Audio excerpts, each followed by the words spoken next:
Bismillahirrahmanirrahim. Assalamualaikum warahmatullahi wabarakatuh.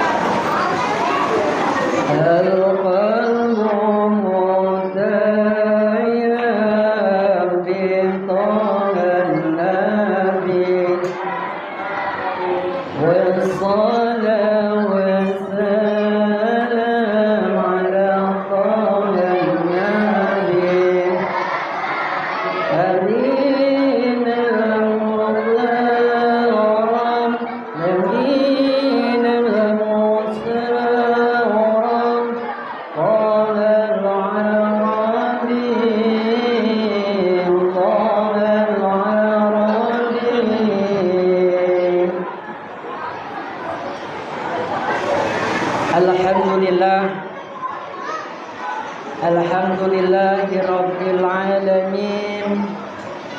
Wa bihi nasta'inu ala umuri dunya waddin. Wassalatu wassalamu ala asrafil anbiya'i wal mursalin wa ala alihi washabihi ajma'in. Qala rabbi ishrah li sadri wa yassir li amri wahlul 'uqdatam min lisani yafqahu qawli. Allahumma iftah lana hikmataka wansur 'alaina rahmataka ya dzal jalali wal ikram. Rabbi a'udzu bika min hamiyati sayatin wa a'udzu bika rabbi ayahdurun. Pertama-tama yang saya hormati, yang saya muliakan Bapak Ketua LKM kita, yaitu Bapak Palan Hidayat. Alhamdulillah beliau selalu hadir di tengah-tengah kita, dan kita mudah-mudahan beliau selalu sehat, selalu dapat lindungan dari Allah Subhanahu wa taala. Yang terhormat, yang saya hormati Bapak Ketua Konsumen, Bapak Ali Riyadi. Ya alhamdulillah beliau selalu menbimbing dan mengayomi masyarakat BPP, dan mudah-mudahan selalu disehatkan oleh Allah Subhanahu wa taala. Yang terhormat, yang saya hormati Bapak-bapak, ibu-ibu jamaah salat tarawih yang dimuliakan oleh Allah. Alhamdulillah, puji serta syukur marilah kita panjatkan kehadirat Allah Subhanahu wa taala, yang mana pada malam hari ini kita semua menjadi pilihan Allah Subhanahu wa taala, diberi hidayah dan taufik oleh Allah Subhanahu wa taala, sehingga malam hari ini walaupun dalam keadaan hujan, tapi alhamdulillah berkat petunjuk dan hidayah oleh Allah Subhanahu wa taala, kita dapat melaksanakan salat Isya berjamaah dan dilanjutkan dengan salat tarawih berjamaah berkat hidayah dan petunjuk Allah Subhanahu wa taala. Kalau tidak berkat dengan petunjuk dan hidayah oleh Allah Subhanahu wa taala, kita tidak bakal sampai ke Masjid Al-Hakim ini. Sebab kalau namanya hidayah itu diberikan oleh Allah Subhanahu wa taala dengan orang-orang pilihan. Bro, Nabi Musa alaihi salam berdakwah bertahun-tahun, ya, dia tidak bisa mengislamkan Raja Fir'aun. Nabi Lut alaihi salam berdakwah bertahun-tahun, dia tidak bisa mengislamkan istrinya. Nabi Ibrahim alaihissalam, dia berdakwah bertahun-tahun, tapi dia tidak bisa mengislamkan ayahnya. Bahkan Nabi Muhammad sallallahu alaihi wasallam berdakwah dari rumah ke rumah, diketuk satu persatu, dikunjungi, tapi beliau tidak bisa mengislamkan yaitu pamannya, yaitu Al-Lahab, yaitu Abu Lahab. Tapi alhamdulillah, pada kesempatan malam hari ini, bapak-bapak, ibu-ibu sekalian, jangan ngobrol, deh. Bapak-bapak, ibu sekalian mendapat petunjuk dan hidayah dari Allah Subhanahu wa taala, dapat berkumpul bersama-sama mengerjakan sholat Isya berjamaah dan sholat tarawih berjamaah, dan mudah-mudahan ibadah kita diterima oleh Allah Subhanahu wa taala dengan mengucapkan alhamdulillah.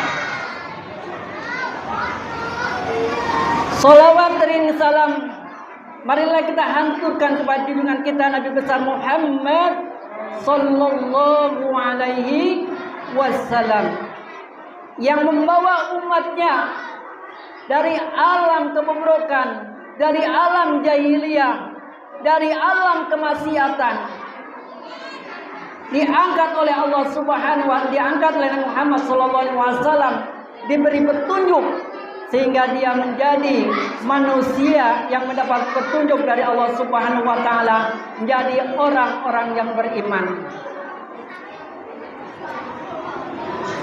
Bapak-bapak, ibu-ibu, jamaah salat tarawih yang dimuliakan oleh Allah Subhanahu wa taala.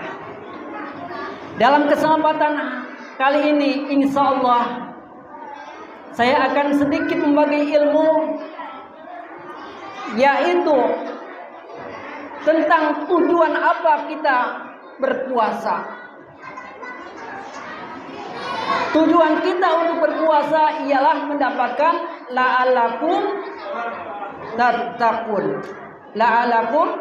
tattaqun, yaitu untuk menjadi orang-orang yang bertakwa. Yang menjadi pertanyaannya, sudahkah kita menjadi orang-orang yang bertakwa? Marilah kita koreksi diri kita, introspeksi diri kita. Sudahkah kita menjadi orang-orang yang bertakwa di hadapan Allah?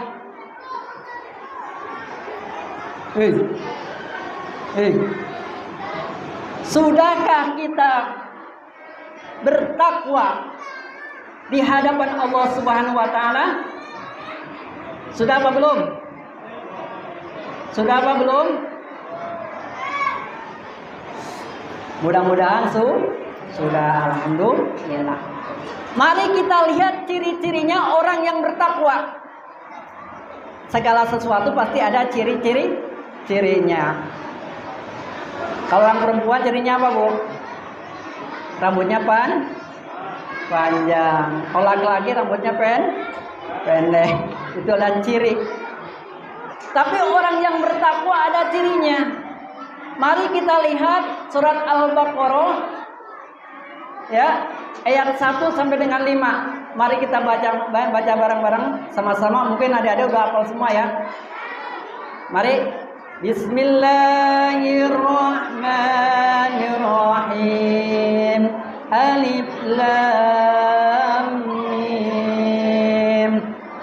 Dzalikal kitabu la raiba fihi hudal lil muttaqin alladzina yu'minuna bil ghaibi wa yuqimuna as-salata wa mimma razaqnahum yunfiqun walladzina yu'minuna bima unzila ilayka wa ma unzila min qablik wa bil akhirati hum yuqinun. Ciri yang pertama orang-orang bertakwa ialah Dzalikal kitabul la raiba fi. Dzalikal kitab raiba fi. Yang mempercayai kitab Al-Quran sebagai petunjuk, sebagai pedoman hidup lil muttaqin. Tidak ada keraguan-raguan sama sekali. Dia tidak ragu-ragu bahwa Al-Quran adalah sebagai petunjuk, sebagai pedoman hidup untuk kita semua. Dia mempercayai bahwa siapa yang berpegang teguh kepada Al-Quran dan hadis, insya Allah akan selamat. Baik selamat dia di dunia dan di akhir. Itulah ciri-ciri orang yang bertakwa. Itu cirinya, Bu. Dia tidak saja membacanya, tapi dia memahami dan mengamalkan. Kalau membacanya mungkin lebih mudah, Pak. Yang berat itu mengamalkan. Mudah-mudahan jamaah sekalian bisa membacanya dan sekaligus mengamalkan. Amin amin ya Allah ya Rabbal alamin. Lalu ciri yang kedua, wa yuqimunas shalah, yaitu orang yang mendirikan salat. Wa aqimus, yaitu mendirikan, bukan mengerjakan. Kalau mengerjakan, Bu, kalau hanya sekedar mengerjakan, habis sholat maksiat.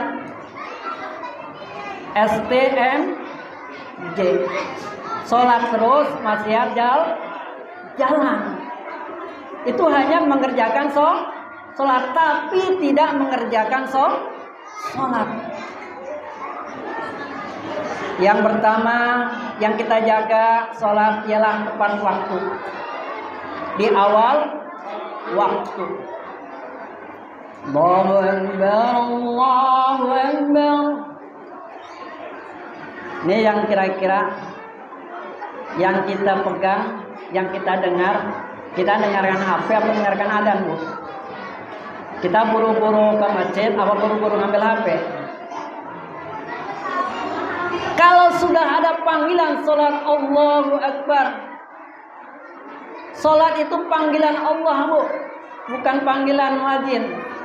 Kalau muadzin cuma perantara aja, panggilan Allah. Allahu Akbar, Allahu Akbar, mengagungkan asma Allah, membesarkan nama Allah. Allahu Akbar, Allahu Akbar. Yang ketiga, Bu, Pak, adik-adik, cirinya orang bertakwa ialah yang ketiga, yaitu orang yang mengeluarkan zakat, yang menambahkan hartanya di jalan Allah. Harta hanya titipan dari Allah Subhanahu wa Ta'ala, dan harta yang sebenarnya ialah harta yang kita nafkahkan di jalan Allah Subhanahu wa Ta'ala. Itulah harta kita yang sebenar-benarnya. Benar nggak, Bu? Harta yang kita punya di dunia ini itu hanyalah titipan. Hanya titipan. Dan kalau seandainya kita sudah meninggal, harta yang kita punya itu ujung-ujungnya dia apa, Bu? Jadi warisan. Tapi kalau harta yang kita nafkahkan, kita sedekahkan di jalan Allah Subhanahu wa Ta'ala, itulah harta yang sebenar-benarnya. Bahkan ada ulama mengatakan, Bu, mati adalah hidup. Kenapa, Bu? Mati adalah hidup. Sebab setelah mati pasti ada kehidupan. Percaya nggak, Bu? Setelah mati pasti ada kehidupan. Sedangkan yang di dunia hanyalah masa lalu. Masa lalu yang kita kerjakan. Apakah masa lalu kita diisi dengan keburukan? Apakah masa lalu ini diisi dengan kebaikan? Terserah. Hidup adalah pilihan. Hidup adalah pilihan. Mau terawih silakan, mau enggak juga silakan. Hidup adalah pilihan. Yang kita rasakan nanti di alam kubur. Bener enggak sih? Bener enggak sih akhirat itu ada? Bener enggak sih Shirathul Mustaqim itu ada? Bener enggak sih? Itulah yang jadi pertanyaan. Maka dari itu ada sekalian, selama kita hidup di dunia, perbanyaklah amal kebaikan. Amal kebaikan. Dan itulah tujuan kita hidup di dunia ini. Lanjut Ibu. Lanjut. Lalu yang selanjutnya, orang yang bertakwa ialah orang yang percaya dengan alam gaib. Apa itu alam gaib? Alam yang belum kita lihat dan belum kita pernah rasakan. Terutama ialah alam kubur. Udah pernah lihat alam kubur? Bu? Udah pernah lihat alam kubur belum, Bu? Udah pernah lihat Allah nggak, Bu? Belum. Itu adalah percaya gaib. Tapi sebagai orang yang bertakwa, sebagai orang beriman, kita harus mempercayainya. Itulah keimanan kita. Kadang-kadang kita timbul pertanyaan di dalam diri kita, apa gunanya sih sholat? Apa gunanya sih zakat? Apa gunanya sih puasa? Kadang-kadang timbul pertanyaan itu. Tapi kalau kita sudah masuk ke alam kubur, itulah yang bisa kita rasakan. Kita dapat nikmat kubur, dapat azab kubur, tergantung apa-apa yang kita kerjakan di alam dunia. Dan mudah-mudahan jamaah sekalian selalu bertakwa kepada Allah Subhanahu wa Ta'ala, selalu mengerjakan semua perintah-perintahnya, selalu menjauhi semua larangan Allah Subhanahu wa Ta'ala. Dan mudah-mudahan jamaah sekalian selalu mendapat petunjuk dan hidayah dari Allah Subhanahu wa Ta'ala. Amin amin ya Allah ya Rabbal alamin. Demikianlah yang bisa sampaikan. Mohon maaf bila mana ada kesalahan. Akhirul kalam. Assalamualaikum warahmatullahi wabarakatuh.